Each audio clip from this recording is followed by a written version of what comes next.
So our next step here, we're going to look at filtering the data down. So this is just an important step in terms of reducing a lot of the redundancy in the data set. This is going to help speed up the calculations later on when we get to the analysis and modeling portions. So I'm going to say yes to filtering, and our filtering system basically will break up the data set into corresponding flow periods. So it does this basically by identifying where all the shut-ins are. So in this case, we've got one drawdown and one buildup basically. We've got a short shut-in at the very beginning, so you notice there's about 20 points there. And then we have our main drawdown here, which is about 5,000 points.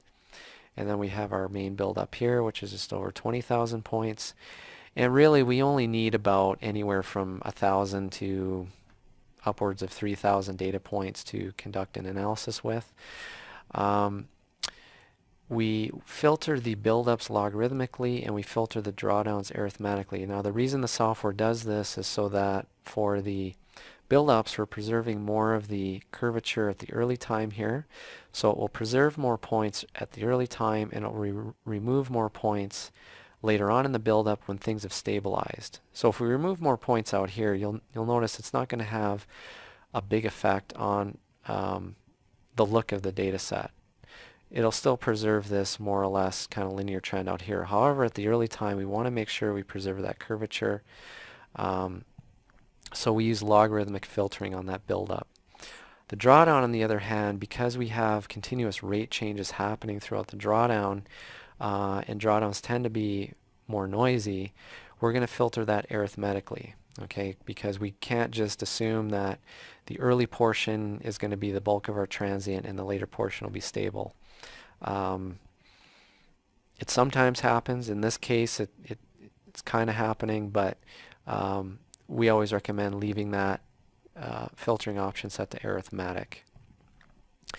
You can change the number of points or the time step on either of these options. So for example, if I were to increase the number of points per log cycle, I can preserve more points within my buildup.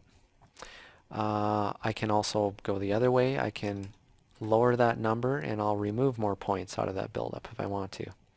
However, the defaults most of the time you'll find will provide a good amount or proper amount of filtering for most cases.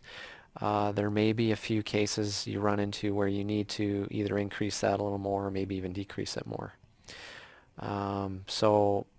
But most of the time you can just leave all of these options set to their defaults.